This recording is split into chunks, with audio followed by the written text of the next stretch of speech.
शहर की चमक के पीछे ना जाने कितनी ही कहानियां छुपी होती हैं। इनमें से कुछ कहानियां खुशियों की होती हैं और कुछ कहानियां होती हैं संघर्षों की। यहाँ के भगती दौड़ती जिंदगी में कब सुबह से शाम हो जाती है पता ही नहीं चलता। इस भीड़ भरे शहर में एक छोटा सा घर था जहां रहती थी एक ऐसी औरत जिसके लिए पैसा ही सब कुछ था। वो बचत नहीं बल्कि कंजूसी करती थी। ये कहानी है एक ऐसी सास की जो इतनी कंजूस थी कि पैसे खर्च करना उसे सबसे बड़ा पाप लगता था। एक रुपया जोड़ रखा है मैंने, यूं ही नहीं उड़ने दूंगी। बहू डरी हुई अपनी सास से बोलती है, माँ जी आज सब्जी बहुत कम है, थोड़ी सब्जी ले आते तो अच्छा होता। कम में ही काम चलाओ, पैसे कोई पेड़ में नहीं उगते। पर माँ जी आपको तो पता ही है कि मेहमान भी आने वाले हैं। हाँ तो क्या हो गया, घर मेहमान आने वाले हैं, एक रोटी कम खा लेंगे तो कोई पहाड़ नहीं गिर जाएगा। नेहा चुप हो जाती है कि उसे पता है कि बहस करने का कोई फायदा नहीं। राहुल ऑफिस से आता है। अरे आप आ गए? हाँ आ गया, बाहर बहुत गर्मी है। आप बैठिए मैं पानी लाती हूँ। और बताओ, खाने की तैयारी हो गई? कुछ कमी रह गई हो तो बताओ। क्या तैयारी करूँ मैं? घर में ना तो राशन है और ना ही तो सब्जियाँ। तो बाजार जाकर ले आती, अब तो इतना कम समय बचा है। मैंने माँ जी से बोला था, पर आप तो उन्हें जानते हैं ना, पैसे देना तो दूर, ऊपर से 4 बातें और सुनाकर चली गई। क्या ये माँ की कंजूसी भी ना हमें कहीं का नहीं छोड़ेगी? मुझे माँ से बात करनी पड़ेगी। माँ, घर में इतनी बचत क्यों करनी है? आज मेहमान आ रहे, कम से कम आज तो अच्छा खाना बनाने देती आप। अरे मेहमान तो ऐसे लगा रखा है जैसे भगवान आ रहे हो। क्या जरूरत थी उन्हें बुलाने की? अब जो घर में है वही खिलाएंगे ना। ये कैसी बातें कर रही है आप? आपको याद तो है कि कुछ दिन पहले उन्होंने हमें इनवाइट किया था। अगर हमने खाया है तो हमें भी खिलाना तो होगा ही ना। तुम लोगों को तो बस फालतू खर्चे करने हैं। तुम लोगों को क्या पता कितनी मेहनत से एक एक पैसा जोड़कर हमने तुम्हें पढ़ाया है। हमने देखी है गरीबी। माँ, वो सब तो पहले की बात थी। आज भगवान की दया से मैं एक अच्छे पोस्ट पर हूँ। मुझे किसी चीज की कोई कमी नहीं। फिर भी आप इतनी कंजूसी क्यों करती है? कंजूसी नहीं करूँ तो क्या करूँ? सारे पैसे उड़ा दूँ? तुझे क्या पता आगे ये पैसे तेरे कितने काम आएंगे। अब मुझसे बहस मत कर, घर में जो भी है उसी में खाना बनेगा, बाहर से कुछ नहीं आएगा। राहुल निराश होकर चला जाता है। नमस्ते आंटी, कैसी है आप? बस ठीक ही हूँ। आजकल तो इतनी महंगाई बढ़ गई है कि क्या ही बताऊं। हर चीज के दाम में मानो आग ही लग गई हो। हाँ आंटी, ये तो आप बिल्कुल सही बोल रही हैं। आपके जमाने में इतनी महंगाई तो नहीं होगी ना? हमारे जमाने में लोग साधारण जीवन जीते थे, सादा खाना खाते थे, और आजकल तो बस दिखावा है। खाने में 56 भोग चाहिए। सेविंग्स तो आज की पीढ़ी जैसे भूल ही गई है। राहुल सोचता है कि माँ कुछ ऐसा वैसा न बोल दे, इसलिए वो बात को काटता हुआ बोलता है। वो सब छोड़ो, आने में कोई तकलीफ तो नहीं हुई? अरे नहीं, आज तो ट्रैफिक भी ज्यादा नहीं थी, हम आराम से आ गए। वैसे पूजा कहाँ है? दिख नहीं रही। वो बस आती ही होगी, खाने की तैयारियों में लगी होगी। लगता है भाभी कुछ ज्यादा ही स्पेशल बना रही है। मुझे तो सुनकर ही और भूख लग रही है। अब इंतजार नहीं हो रहा। इतने में पूजा आती है और सबको खाने के लिए चलने का बोलती है। पूजा बहुत डरी और घबराई आवाज में बोलती है, चलिए आप लोग खाना खा लीजिए, खाना तैयार है। पूजा टेबल पे खाना लगा देती है। मेहमान बैठ जाते हैं और खाना देख के दोनों ही चौंक जाते हैं। ये क्या है, इतना थोड़ा सा खाना? क्या पूजा यही बनाने में इतनी देर से लगी थी? मुझे तो खुद समझ नहीं आ रहा, क्या कोई मेहमानों को ऐसा खाना भी खिलाता है? अरे, ऐसा खाना तो हम घर में भी नहीं खाते, ऊपर से इतना कम। जब ये हमारे घर आए थे तब तो मैंने कोई कमी नहीं छोड़ी थी। ये तो तुम बिल्कुल सही बोल रही हो। राहुल तो इतनी अच्छी पोस्ट पर है और खाने में इतनी कंजूसी। अरे, ये बर्तन तो देखो, ऐसे बर्तन गेस्ट को भला कौन ही देता है। इन्हें अपने स्टैंडर्ड की परवाह तो है नहीं, कम से कम हमारा क्लास ही देख लिया होता। मुझे राहुल से ऐसी उम्मीद नहीं थी। अगर बुलाने का मन नहीं था तो नहीं बुलाते। ये इस तरह बेइज्जती करने की क्या ही जरूरत थी। मेरा तो खाने का मन भी नहीं कर रहा।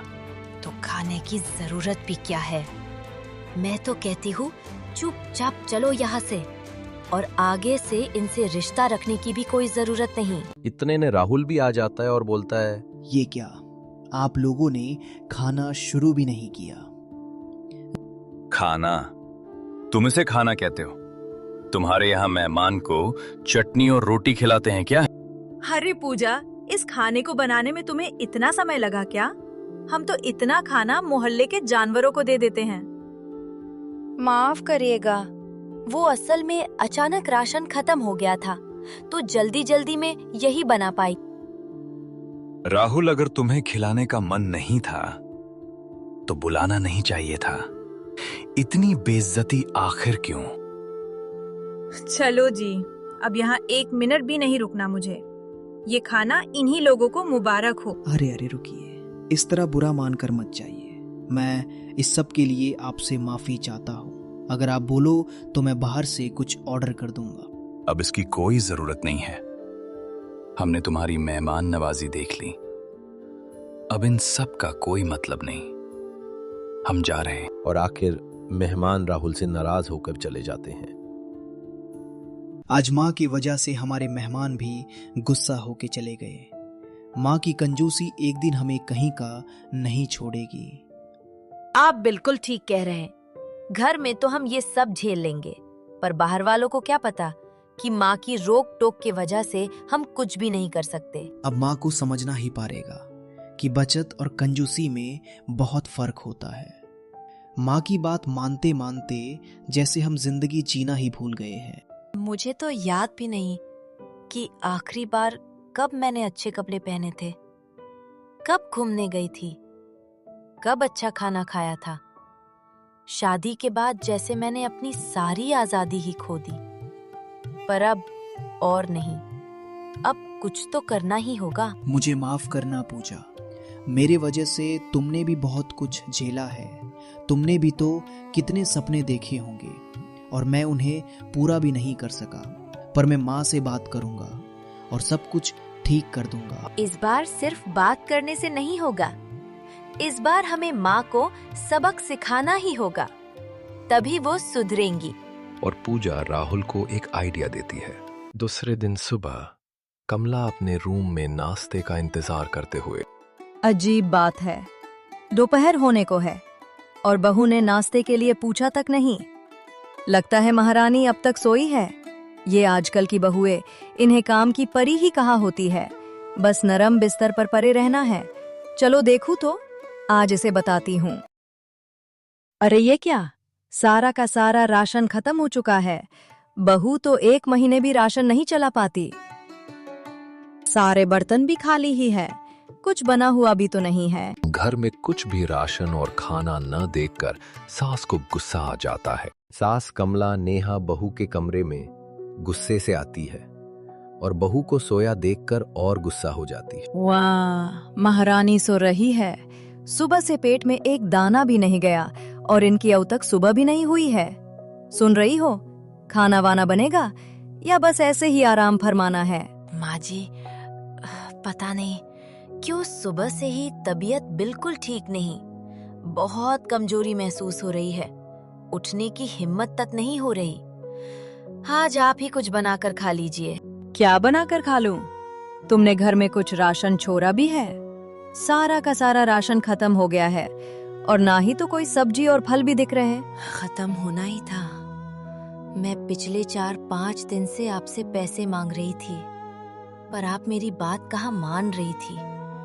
अब तो मेरी हालत भी ऐसी नहीं कि मैं जाकर राशन लाऊं। तो तुम कहना क्या चाहती हो? मैं भूखी राहू। तुम राशन सही से क्यों नहीं इस्तेमाल करती? 1 महीने भी नहीं चला। अब मैं क्या करूं? मुझे भूख भी लग रही है। आप महीने में 1 बार राशन मंगाती है, वो भी हफ्ते भर जितना। आपको तो हम लोग पूरा प्लेट खाना दे देते हैं, पर खुद आधा पेट ही खाते हैं, जिसकी वजह से मेरी तबीयत भी अब ठीक नहीं रहती। हाँ, अब तो राहुल के आने के बाद ही कुछ होगा। सास कमला निराश होके चली जाती है। रात हो जाती है। सास कमला कमरे में भूखी बैठी है। तभी राहुल भी ऑफिस से आ जाता है। बेटा तू आ गया, तेरा ही इंतजार कर रही थी। हाँ माँ, बोलो कुछ बात है क्या? बेटा घर में खाने को एक दाना भी नहीं। सुबह से मैंने कुछ भी नहीं खाया। जा बेटा कुछ राशन ले आ। ऐसी बचत का क्या फायदा कि इंसान बीमार ही पड़ जाए। भूख से लग रहा मेरी जान ही चली जाएगी। तभी बहू पूजा भी वहां आ जाती है। माँ जी, जब जरूरत हो और हम खर्च ना करें तो ऐसा ही होता है। आप एक दिन भूखी है, हमें तो रोज आधे पेट खाकर गुजारा करना पड़ता है। आपने बिल्कुल सही कहा। ऐसी बचत का क्या फायदा जिसमें इंसान जीना ही भूल जाए। आखिर सास कमला को अपनी गलती का एहसास होता है। मुझे माफ कर देना। मैंने अपनी आदत से इस घर को खाली कर दिया। मैं तो बस डरती थी कि कहीं फिर से हमें गरीबी ना देखनी पड़े। डर समझ में आता है माँ जी, लेकिन उस डर के वजह से हम खुश रहना ही भूल गए हैं। हम अपनी नॉर्मल लाइफ भी नहीं जी पा रहे। मुझे माफ कर देना बहू। मेरी वजह से तुमने बहुत दुख देखा है। मैं भूल गई थी, असली दौलत तो बच्चों की खुशियाँ होती है। माँ, अभी भी देर नहीं हुई है। चलो माँ जी, आज से नई शुरुआत करते हैं। आज मैं खुद बाजार जाऊंगी और अपने घर को फिर से भर दूंगी।